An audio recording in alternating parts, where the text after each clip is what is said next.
Assalamualaikum warahmatullahi wabarakatuh. Nama saya Trisila dari kelas 12 MIPA 6. Saya akan presentasi analisis kasus pelanggaran hak dan pengingkaran kewajiban. Kasus Tanjung Priuk, latar belakang peristiwa. Peristiwa Tanjung Priuk adalah kerusuhan yang melibatkan tentara dan warga di Tanjung Priuk, Jakarta Utara pada 12 September 1984. Kerusuhan ini merupakan salah satu kerusuhan besar yang terjadi pada masa Orde Baru. Tragedi Tanjung Priuk dihujani aksi penembakan orang yang menyebabkan 24 orang tewas dan 55 orang luka-luka. Namun jumlah korban secara pasti tidak diketahui hingga saat ini.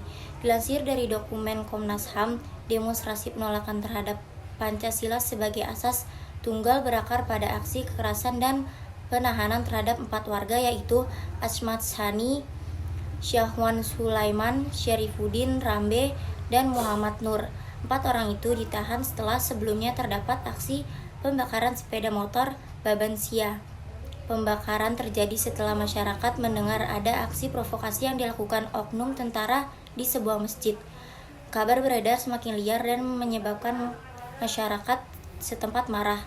Akhir untuk menolak penahanan 4 orang itu pun terjadi. Massa kemudian berkumpul dalam sebuah tablik akbar di Jalan Sindang di wilayah Koja, Tanjung Priuk, Jakarta Utara pada 12 September 1984.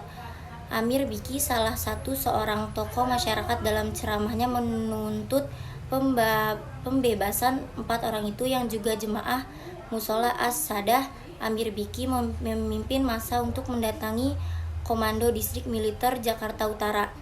Berbagai upaya dilakukan agar 4 tahanan itu dibebaskan, namun upaya yang dilakukan oleh Amir Biki tak mendapat respon yang baik. Massa dihadang aparat keamanan di depan Polres Jakarta Utara. Harian Kompas pada 14 September 1984 menulis, aparat keamanan berupaya melakukan tindakan persuasif untuk membubarkan massa. Namun saat itu massa tidak mau bubar sebelum tuntutannya dipenuhi.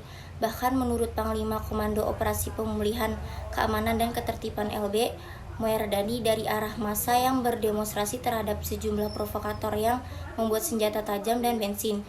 Ini menjadi alasan bagi aparat keamanan untuk bertindak tegas bahkan brutal. Kasus dan aturan yang dilanggar. Sejumlah orang diadili atas tuduhan melawan pemerintah yang sah. Terdakwa seperti Salim Kodar dijatuhi hukuman 20 tahun penjara dan Tony Ardie 17 tahun 6 bulan penjara. Selain mereka, terdapat terdakwa lain, Ratono, yang didakwa telah merongrong dan menyelewengkan ideologi serta haluan negara yang salah. Tidak hanya itu, bahkan pemerintah menahan anggota petisi 50 AM Fatwa sebab kelompok itu menertibkan lembaran putih yang berisi penjelasan mengenai tragedi itu. Yang berbeda dengan versi pemerintah, AM Fatwa terkenal jerat subversi. Dalam peristiwa ini diduga terjadi pelanggaran HAM, di mana terdapat ratusan korban meninggal dunia akibat kekerasan dan penembakan. Pihak aparat juga melakukan penangkapan dan penahanan di luar proses hukum terhadap seseorang yang dicurigai ikut dalam insiden tersebut. Selain itu, adanya penghilangan paksa juga terjadi selama selang waktu 3 bulan sejak peristiwa 12 September 1984.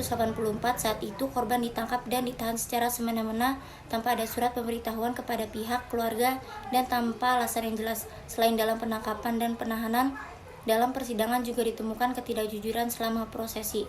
Penyelesaian kerusuhan tersebut adalah dengan menangkap dan menghukum pihak yang dianggap sebagai oknum militer pemicu kerusuhan yang menyebarkan pamflet anti pemerintah kepada warga selain menggunakan senjata dalam menghentikan demonstran.